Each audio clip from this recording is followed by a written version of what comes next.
This is Adam Watson. Robert Diaz. You're listening to the Darkslinger Mafia podcast. It has been a busy, busy week. How busy was it? Really, really busy. Getting all the final preparations done for the Ghost Assassin Kickstarter.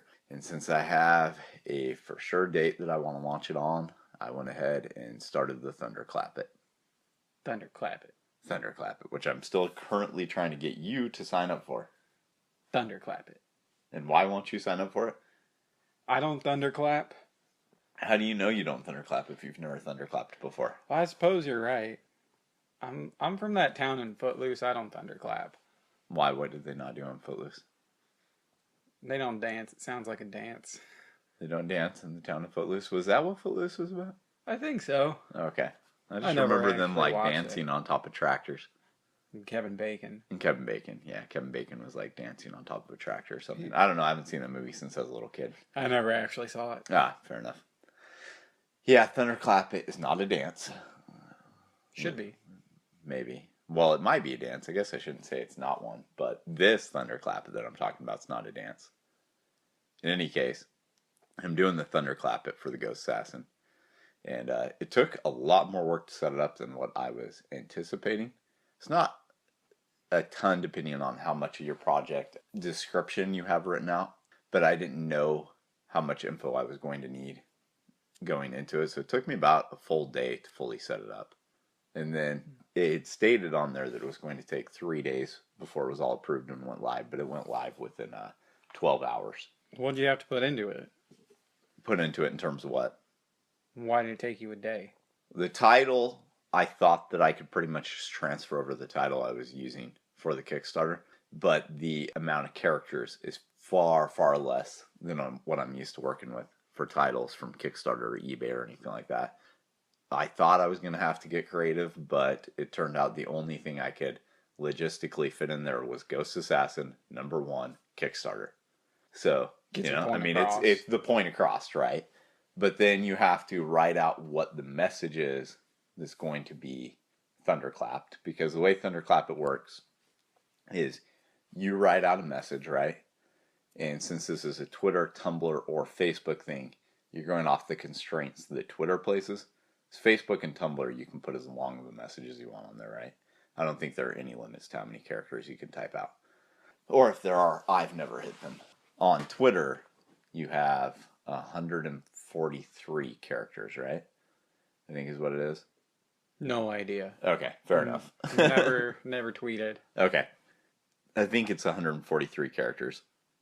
I wrote the message, but then once I put the URL that it was going to go into, it gave me one less character, so I had to then revise the message, and I had to revise that a few times.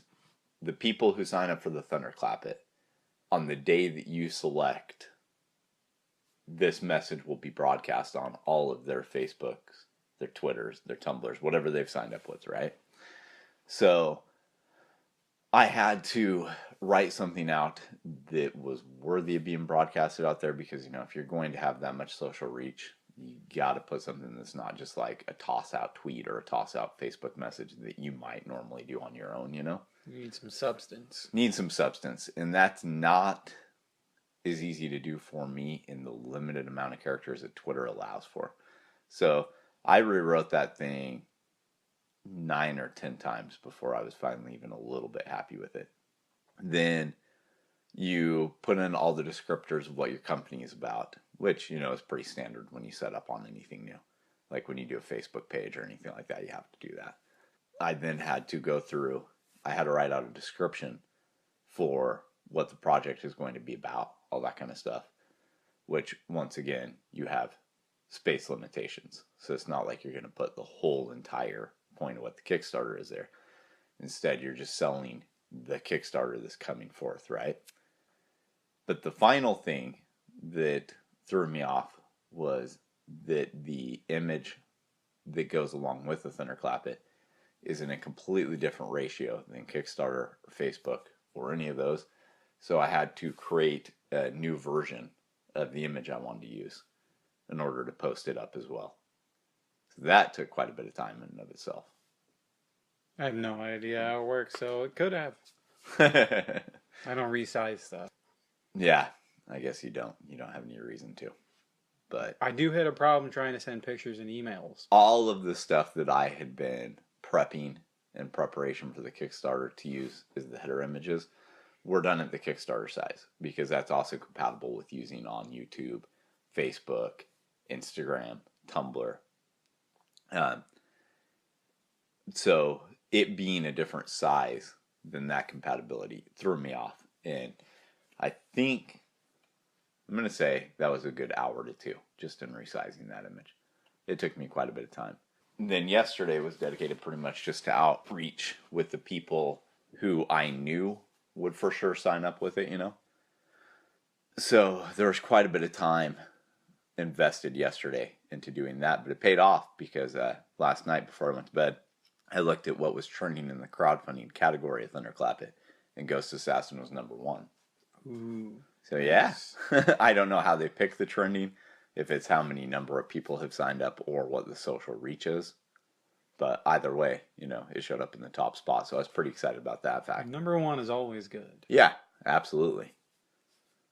So there are quite a few other campaigns that are running right now that need some help too. So please go support the Ghost Assassin Thunderclap.it and all of the other comic creators that are trying to get some outreach. So it's just a thing to sign up for that launches an advert for everybody. Yeah.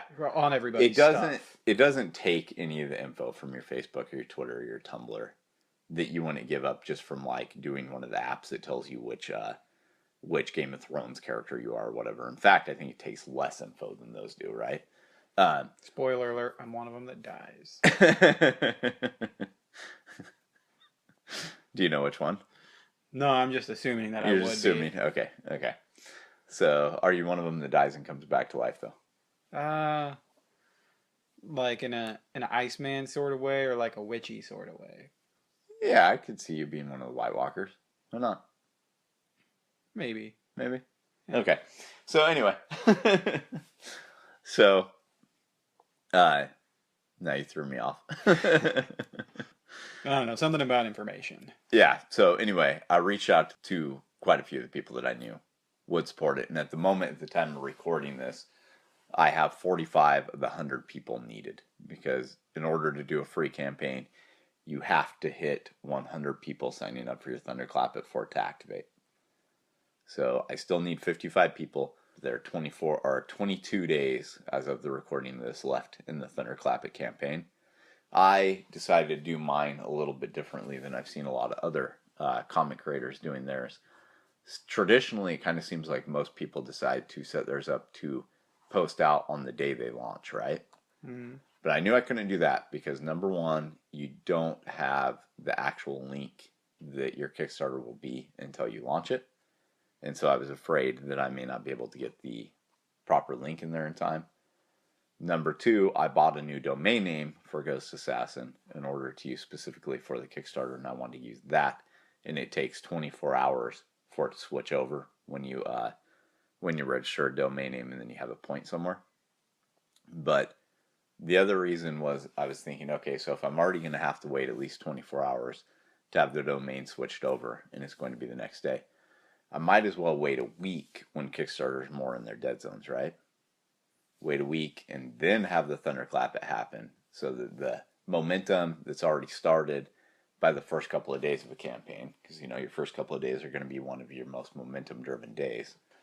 If I already have the momentum kind of going there and it's just starting to taper off, having this Thunderclap boost where all of a sudden you have a potential outreach of like 58,000 plus people, it's better to have the momentum on days that you want to get any funding rather than days that you're pretty much for sure going to get funding, right? So you're more likely to get funding. Yours is going to launch, your Thunderclap will launch after a week into your Kickstarter. That's correct. Yeah, the Kickstarter is launching on January 23rd, and my Thunderclap is launching on January 30th. That's a good idea. I thought it was too. Yeah. A lot of these do, you always have a big excitement at the start, and then most do seem to taper off after a little bit. Yeah, most people call it the dead zone. Yeah. The first week is usually pretty busy for a Kickstarter, and the last week is pretty busy. But the middle 2 weeks are a lot less so. So that's why I thought putting it in the second week, getting the momentum going there, that might help out a whole lot in regards to getting some more eyes on it. When I hear thunderclap, I think of something from like a old '80s cartoon, where it's like like Thundar the Barbarian, like a Voltron or some sort of move or something. The thunderclap. Unless I'm mistaken, there was literally a cartoon in the '80s called Thundar the Barbarian. And then you're like sending out your thunderclap to call everything together. So. Hey, you know what? You can think of it like an '80s cartoon if you want. That's fine with me. I don't have a problem with that. That's pretty cool. The visual for that's perfectly fine. Like Thundercats. Yeah, Thundercats is You're great. setting up a thunderclap to call them all. Right. Yeah. Why not? That's cool. But it'd be even better if it was like a Lion-O thing when it sends out. He's like yelling. All right, your Kickstarter launches January 23rd. Correct. Y'all ready? Pretty much. I'm doing all the finalization on prices this week, and I've been talking nonstop to printers this entire week, and I am exhausted from talking to so many printers. They're all getting annoyed answering your questions. No, they're not getting annoyed answering my questions, but there are some printers who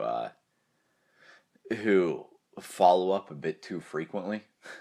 So I'll be going through the quotes that I get because standardly for about the first 2 weeks after you've made this many quotes, as many as I have, you're going to get follow-ups throughout the next 2 weeks, right?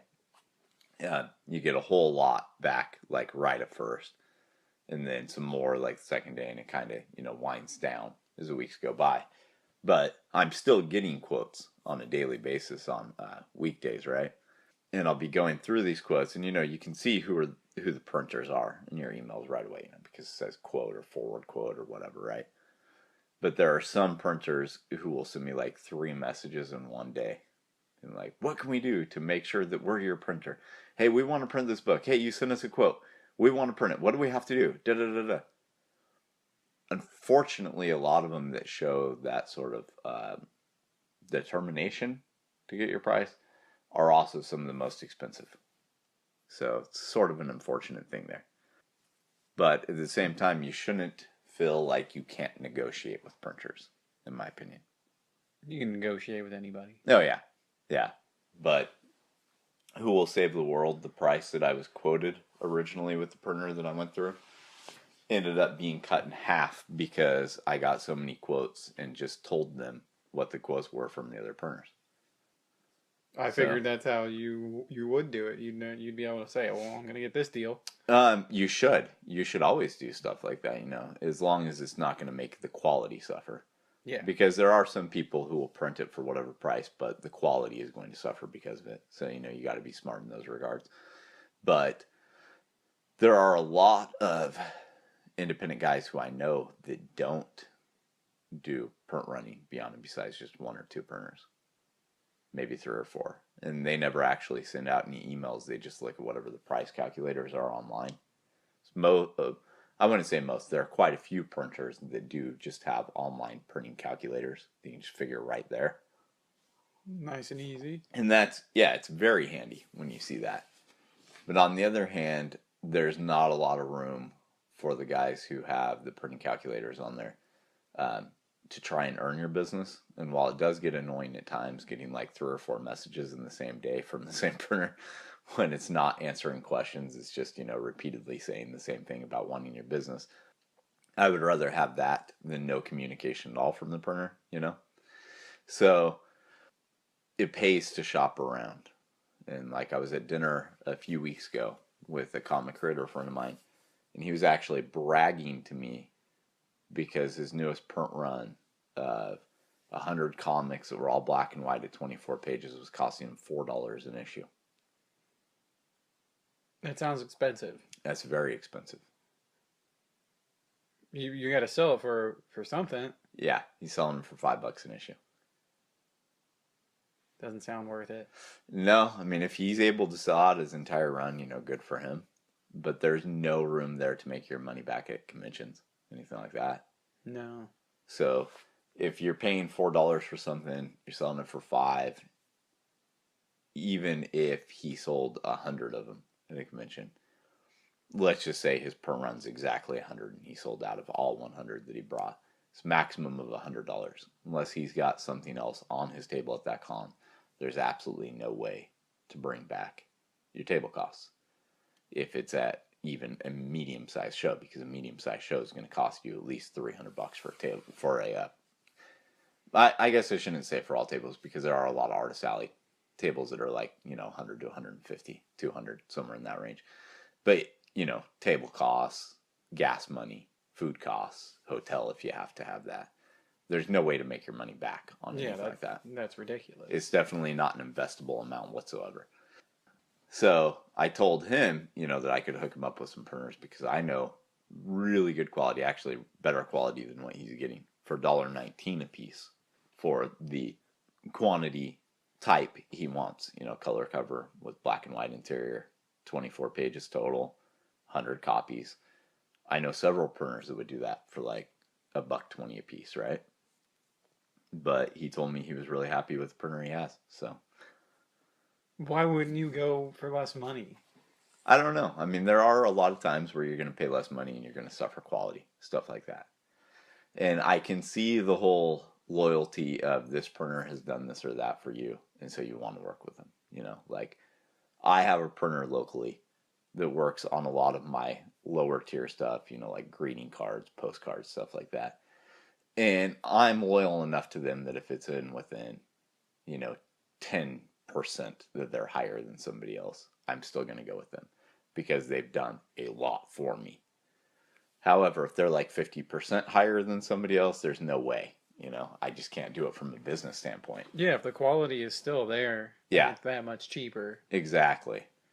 So in any case, I requested or did printing calculator quotes with 62 different printers this week. Fuck. Yeah. It's a lot more than just the Ghost Assassin 32-page color comic that I'm pricing out. I'm pricing out all kinds of stuff, like, the raw editions that are going to be black and white with the lettering on them. The metal prints. I've had in mind the metal printer I'm going to use for quite some time. But I'm not entering into a Kickstarter with the same mistake that I made with Who Will Save the World. One of the mistakes I made with that is when I got all the quotes, if I found one I was happy with, I just stopped there, right? Well, for this one, I want to find 5 or 6 printers that are all within 10 to 15% of one another, so that if one of those guys goes out of business by the time this is successfully funded, or I have an issue with them delivering or anything like that, I have somebody else to go to. Good to have a contingency. Yeah, and that was very smart. That was a big mistake I made with Who Will Save the World. That will not be repeated with this one.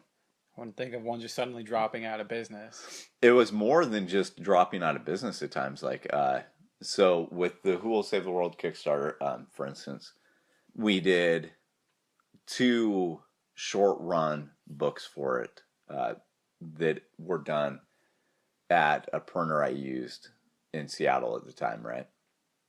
And they were both like, if I remember right, they were like 24-page black and white saddle stitch, which means staples on the side. Regular comics, right? These guys have done lots of work for me.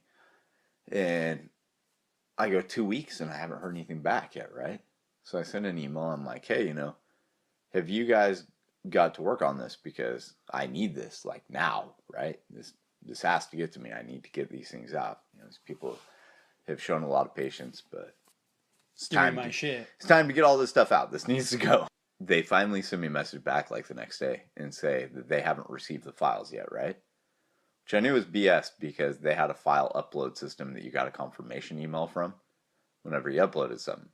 So I was like, okay, well, that's kind of funny, because, this happened. I'd had a few issues with my last order. They just weren't big enough to find a new printer yet. But they claimed that they were going to go into production. They didn't invoice you until after an order was received, traditionally, right? So I think they told me it'd be like 4 days in production, right? 4 days in production is not too bad. Even if I found a new printer, I'd have to do at least that amount, right? So I told them, okay, 4 days production, that's fine. Just please get them to me as quickly as you can, yada, yada, yada. 4 days go by, nothing. Sending messages, nothing. Call them up. Oh yeah, we just completed those. We just stuck them in a box and they've been sent out to you, right? Couple days go by, nothing. Seattle to Malala. It should take a day to get here by UPS. 2 days maximum. Yeah. So I call them up, what way did you guys send these out? We sent them out UPS. Okay, what's the tracking number? We don't have one. You ever heard of a UPS package going out without a tracking number? Every one of them has to be tracked. Right?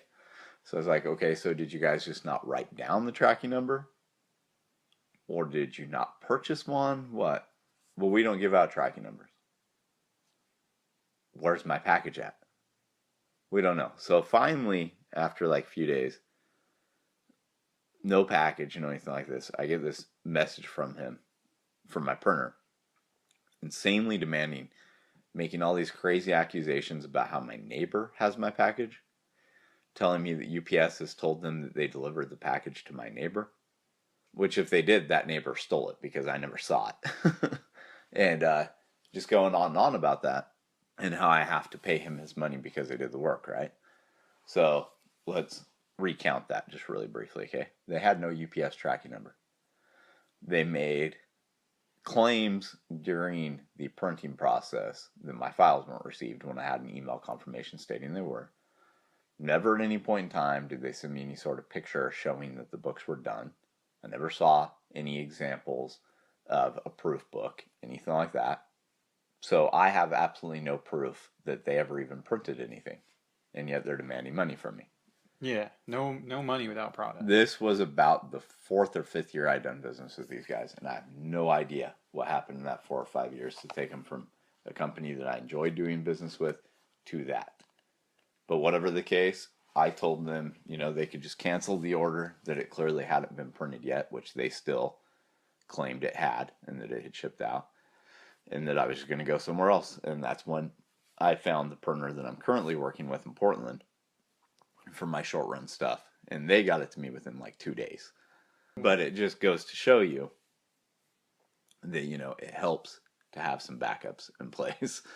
Backups are really smart. It took me about a week to find this company in Portland that I work with, and if I had done a little bit more pricing and digging around for companies during the course of the Kickstarter before it, then I would have had something to go, or someone to go to begin with. I wouldn't have had to wait another week while I, try to find somebody that could bring it in a price comparable to what I could pay. So instead, it was just one more thing that caused that project to be delayed. So yeah, in any case, I know most of the printers that I'm going to go ahead and go through with at this point, but I just wanted to find those backups for a few more things. And I also wanted to price out some things that I never thought to price with my previous Kickstarters. Like, I've always priced out what envelopes are going to cost me and what tape and bubble wrap are going to cost me. And I already have a pretty good idea on those to begin with because all the eBay selling I do. But with this one, I actually went a little bit extra into figuring out what poly bags were going to cost me, what backing boards were going to cost me. And since I'm doing a metal print, I want to be able to send them out in, the plastic top loaders for prints. No. Okay. You're familiar with trading card top loaders? The hard plastics that you slide the card down into? Oh, yeah. Okay. They're literally just that, but there are 4 posters or prints, photographs, things like that. Giant plastic sheets. Yeah, they won't be totally giant because the size that the Ghost Assassin pages are done at, the size that the metal prints will end up being are going to be 8x10s. So, they're not going to be like, totally gigantic, but decent size. And they make plastic protectors in that size. So I priced those out as well so that I can just kind of include those into the cost. So anyway, one of the things I need to price out as well was the plastic top loaders that I'll be loading those into. Because, that's something that every single one of them is going to go out. And I need to know what that cost is as well. So I've gone a lot more into the pricing of things with this one than I have previous campaigns. And I also want to price out the physical marketing materials I'm going to be using for this campaign. I'm not going to try and earn those back. That's just something that's going to be coming out of my own pocket, of course. Like paper marketing? Yeah, well, I'm doing trading cards and postcards and things like that to send out with eBay orders and drop off at comic shops. And if I can find any comic cons in the time frame that the Kickstarter's running, I'm going to be taking them to that as well. It doesn't matter if I have overrun or not, because since I bought ghostassassin.net for the Kickstarter, I own that domain now, right? So I can just put that on the marketing for everything. Not put that it's specifically for Kickstarter. Just say it's available for purchase now at ghostassassin.net. I really wish I had ghostassassin.com, but someone else already bought that. So bought it and is not using it. Well, of course. You got to shelf these things until someone really wants it. Right. Exactly. They're probably trying to make me buy it. But jackasses. Right. Anyway, I'll be able to put ghostassassin.net on there, and that marketing will be good for as long as I have that domain name. So, even after Ghost Assassin is out on its 3rd or 4th issue, that particular marketing is still valuable because it'll just say stuff about available for purchase on the back. Of course, when you go to the domain name, as soon as Kickstarter launches, where it's going to be available for pre-order purchase at is going to be Kickstarter. But, after the Kickstarter ends, I'll redirect the domain to a part of my site that's Ghost Assassin specific. Smart. Good plan. Yeah, that's what I was thinking. So, and well, my haircut lady in town. Your haircut lady? Yeah. Okay. She's a lady that cuts my hair. Mm-hmm. Cool lady. I want to say I can't say it's husband or boyfriend. Mm-hmm. I don't remember. He's done a lot of some kind of work that translates into being able to program these machines for laser engraving. Okay. And he bought his own, and he's been doing small things. Mm-hmm. Like he was doing a whole bunch of different sheaths for some local knife company. Uh-huh. And I was in there this last week. She's telling me about these leather. He's done a lot of leather work. Uh-huh. For these I guess they're leather koozies, pretty much is what it sounded like to me, or like these leather cuffs that go around cups. Uh-huh. And they were she's just searching the internet to try to find Sugar Skull stuff, because that was what they were doing, was a male and a female for someone that ordered them. Uh-huh. In leather. And I don't know if they're moving, if he laser wants to move engraved the glass. Leather, huh? Yeah, like you're carving into it. Right. Sort of stuff. That's interesting. Yeah, I guess he's good with this kind of stuff. And she was telling me last time he was just spending all of his time out there. Like, he gets home from work and he goes out there and he just wants to work on all this stuff because they want to turn it into a business. I think I think they can do small metal stuff eventually, because it's not a very big laser that they're working with. That makes sense. But he does leather work, and I think he's starting on some wood as well. I have thought about doing all kinds of different laser engraved things. What the most practical application I can think of it right away for. So I can't think of a particular image I have that would translate well into laser engraving on metal. But I have been thinking, because I want to remake my convention boxes and my poster boxes for conventions and comics. I've been thinking about having those remade in metal. And so it would be cool to have engravings on those or in those. Have like the Darkslinger symbol cut out at the very top. Things like that, I think the leather koozie or whatever the hell it was, I thought, yeah, that's actually kind of cool. That's very cool. Yeah. And then they have to find these images to do it, but then you already have so many images, right? And a bunch of people that work for you to make images, right? That if they could translate it into I'd be definitely willing to just have some stuff prototype just to see how it looks, Yeah, it'd be cool. I don't know what they make off this. Mm-hmm. It still sounds like it's in its infant stages for them. Yeah. He just recently got his laser a couple That's months not ago. a horrible thing, though, because if you can make a connection in the early stages, sometimes that's the best time to make a connection, She's been cutting my hair for a while. Well, you already have a connection with her that way. Yeah. Yeah, see if you can get his contact info. All right. Hell, she just works right down the road. You can just walk into a hair salon. I could, but I'm busy getting all this printing info. Come on. Have you seen any of the actual metal prints yet? Of yours? No, I don't have the prototypes yet. But no, I mean the actual, like, have you just seen any of them in general? When the people have printed on like metal. people, like metal prints that have been made. Mm-hmm. Yeah. Okay, I thought so because there was a wall of them at CryptCon a few years ago when we were there. Yeah, I've seen different metal prints. I've considered buying them. Some of them are really expensive, though. Yeah, they can be. They're not as expensive to manufacture as what I thought. No, it's just the markup. Considering what the markup is on them. Yeah. Yeah, it's nice to know you can put that kind of markup on them. I mean, they're not cheap to produce. It's not like it's, printing on paper or anything like that. They are expensive to produce. But the markup you see, you're thinking, wow, this is like yeah, because I've seen people who are charging like $120 for an 11x17, right? So I was like, oh, those got to be out of price range to produce, right? And they're not. They're not at all. It's nice to know, though, you can put a healthy markup on them. But then again, when you take into consideration the fact that most 11x17 posters you can sell for $10 to $15 a piece, and those cost you like $1 to run off, there's a huge markup on prints just in general, I guess. Yeah. So, yeah, in any case. I don't hang paper posters anymore, so. Right. Maybe if it was framed, I don't feel like sticking tacks up. A metal is a bit better because it's solid. It just looks better. Right. It's just cooler. Yeah. Yeah. That's mainly what I've been up to. So it's been a lot of work so far. Sounds like a lot of work. It is. It's a ton of work. And I'm still writing out all the final text for what's going to go into the Ghost Assassin Kickstarter. And finalizing which images I need.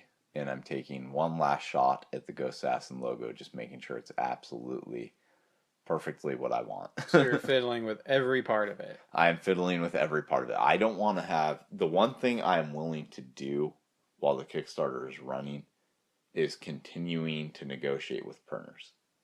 The one thing I don't want to have to do is change up lettering on a bunch of files, find this file. I want to make sure all that is done. The day that everything is successful and Kickstarter has sent me these messages saying, funds are collected, I want to be able to have everybody's PDF out to them that day, And sending everything out to printers that day. Yes, exactly.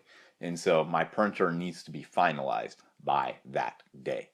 That being said, it's not the most horrible thing in the world if I'm still negotiating with them up until that time, because I've got, 10 prices so far that I'm really happy with.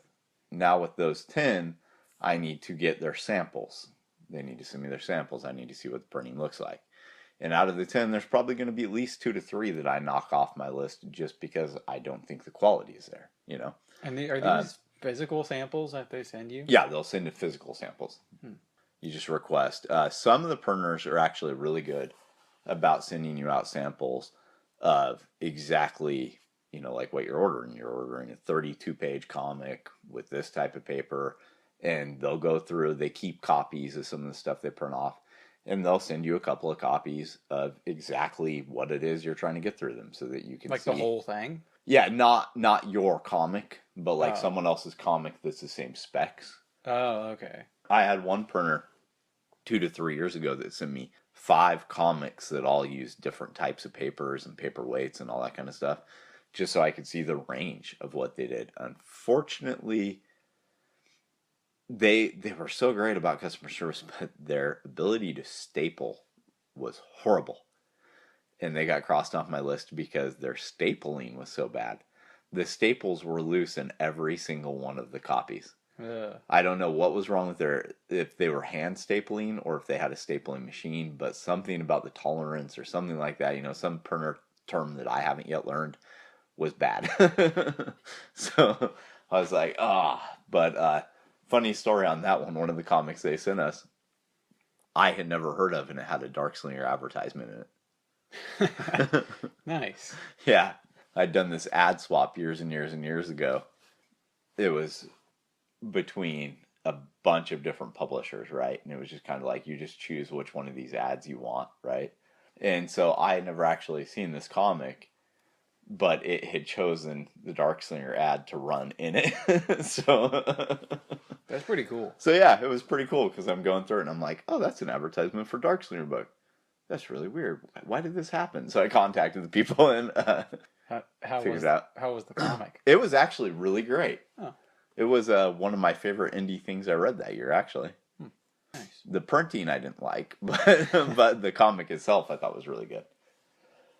So, yeah, so the one thing, I'm willing to get the samples coming in during that time frame.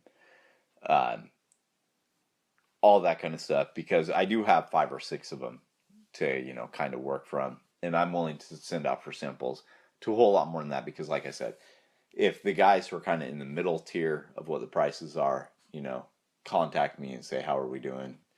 I'll tell them, well, it's really good, but, you came in at this price, and this is the price that I'm hoping to get. They might shoot me back matching the price or even beating it. So it's smart to go ahead and get the samples from them as well, just so that you can kind of start comparing who's got the absolute best quality. And then basically the next step after that is your final negotiations. This is the price this company's giving me. Is this anything you guys can work with? And I know a lot of people who think that you have to print out of country in order to get these kind of prices, but just a piece of advice, you don't. So there are a lot of benefits to printing both domestically and internationally, to either one of them. But one of the biggest drawbacks of international printing is how long you have to wait to get the books.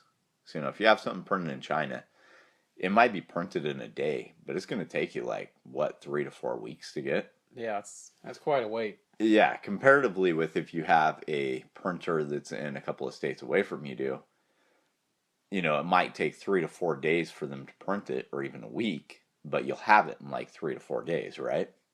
So the time frame you're going to have it in is going to be cut in half. But it's also price. It can be, but the thing is I have yet to receive a printing quote from any international company that can't be beat by a domestic printer. It's all just about finding the right domestic printer. Yeah. Well, when you're searching this many damn places, yeah, you're going to find one. Yeah, exactly. But you better be willing to do that if you want it to be successful. Put in your due diligence there. Yeah. I mean, having a Kickstarter that ends up being 5,000, 10,000, that's fantastic. But if you lose a ton of money on it, it's a little bit more than bragging rights, right? Because you actually need it to be something that helps you move forward, move ahead. And you don't need to make profit on them. I'm not saying that. But if you made yourself go broke by spending all your tax money in addition to what you made on Kickstarter, then you probably defeated the purpose of why you went on a Kickstarter to begin with. Yeah, Kickstarter, you got to kickstart. Yeah, exactly. Get yourself going. Yeah, and you don't want to make yourself go broke. Yeah. So with that in mind, I am watching a few of the mistakes that I made with my last big Kickstarter. I do not want to repeat those mistakes. And, one of them was not having enough production companies lined up. So that's something I fixed this time around. Sounds like you got a whole lot of homework done. Oh, yeah. You're ready. I got a shit ton. Nearly ready. Nearly ready. And this is the... one of the big things still left to do is make the video. Is this the 100? It will have a make 100 in it. I'm going to limit the raw edition of number 1 through 3 to 100 copies. Oh, yeah, it's like a 2-part thing. It's a 1 tier. So that particular tier will have the raw edition of number 1, 2, and 3. And the previous incentives included in it, but it will be capped at 100. What's the end figure? The end figure? Yeah. Haven't quite done that yet because I'm not quite done with the all complete math. Better get out your calculator. Oh, yeah. That electronic one that has that thing that spins around on it. The fact that... Mechanical. So, with the math, you can make your head explode trying to do the math on what exactly you need.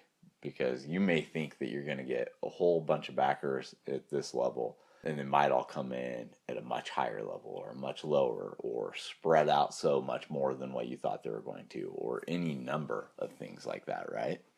Just trying to get the math done, you're basically trying to predict what the future of your campaign is, and you can't do it fully.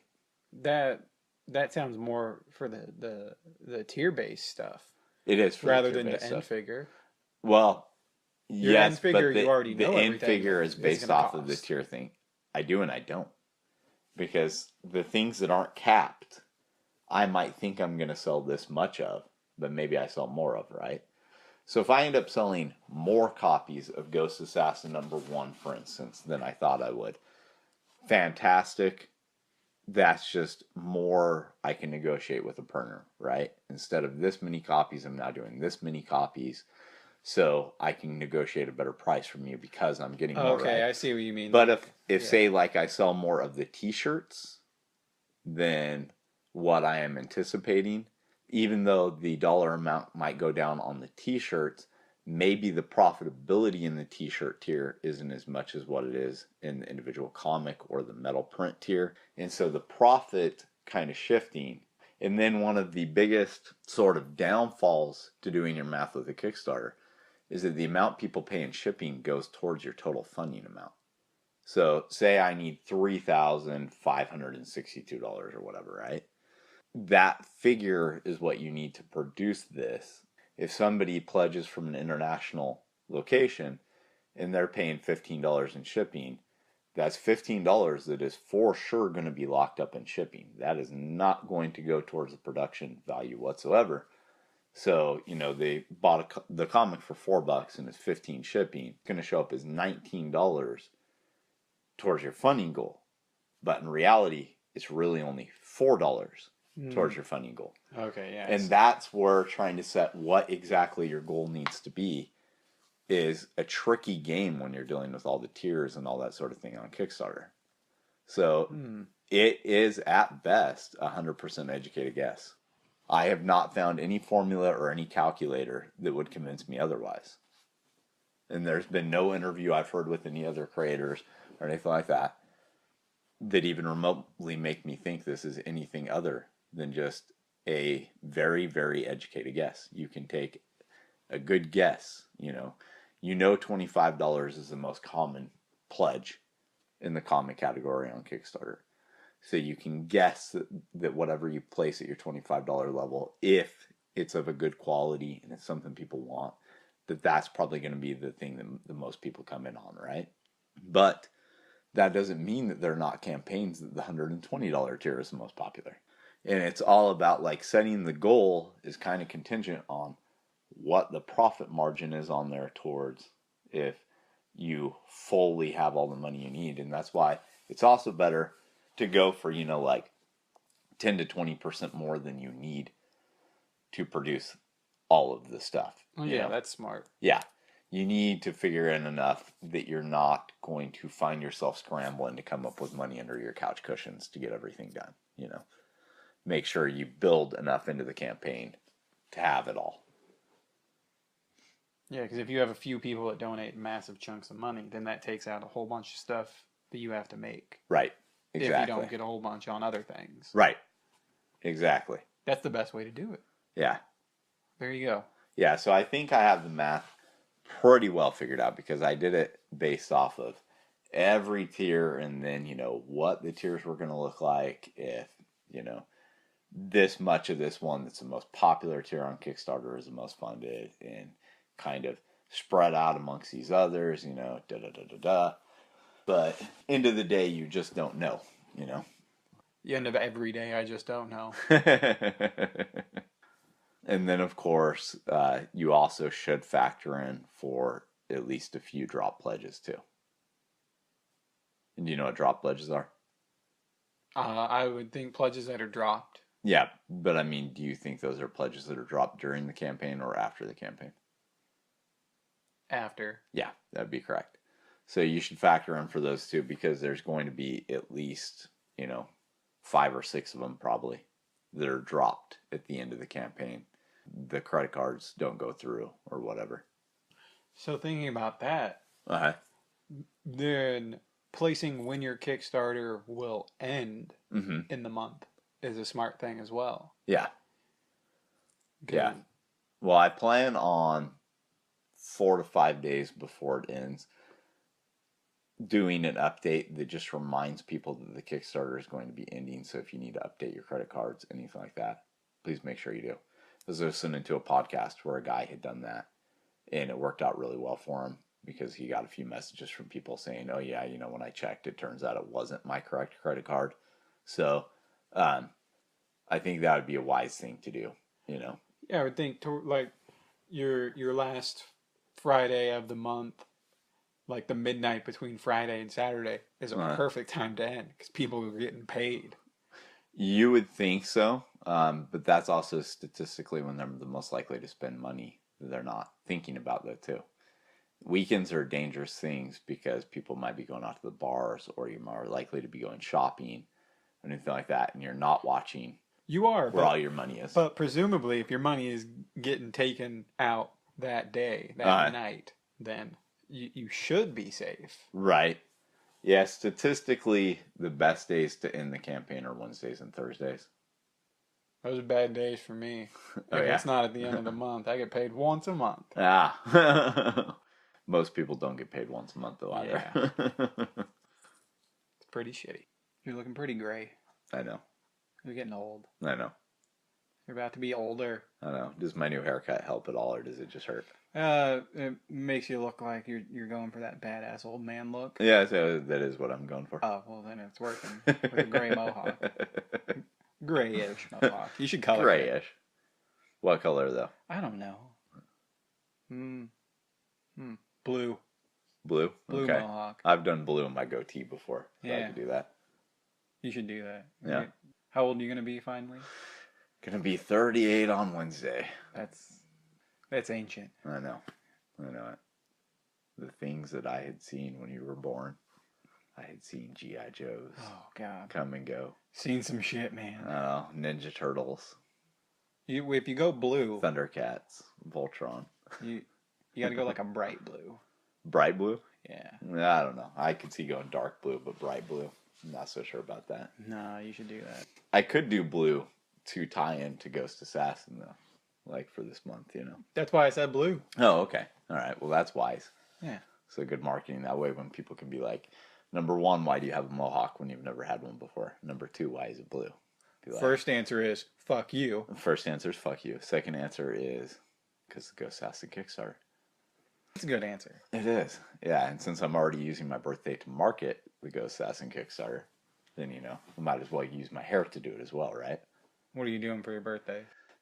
What am I doing for my birthday? Are you asking me, like, personal plans, or are you asking me my business plans? Both. Okay, well, I don't have much personal life outside of business anyway, so. That sounds a little sad. No. Maybe it's just that I keep throwing my business into my personal life. I don't know. Anyway. You do that. I do that. It's because I'm a workaholic. Huh. So, in any case. What's your personal business plans? My personal business plans? I'm going to use my birthday to sell my Kickstarter in a way. So, I thought about this a while ago, right? And Kickstarter doing the Make 100 pushed me into like, okay, it's go time. I got to get this Kickstarter going. And if I don't get it going, then, it's just going to be more months and I'm going to be farther into the year. And, if I get it going now, I might be able to release a fairly steady schedule for Ghost Assassin throughout the year. I have in mind to have it be, once it gets going through like Diamond and everything, have it be an every other month comic. I don't want to make it monthly because that would put way too much stress on the creative team currently. But if I have it be every other month. Bi-monthly. Yeah, bi-monthly. That gives us enough time, enough leeway to get everything the way we need it to be. And you're also not far enough out that people are going to forget about it, right? Bone, one of the most successful independent comics of all time, it was on a bi-monthly schedule.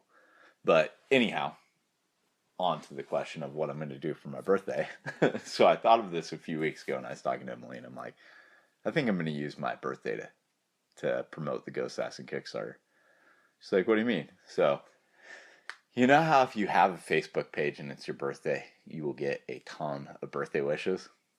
I get a couple because I have like 4 friends and I don't even Okay, you don't use your Facebook, that's fair.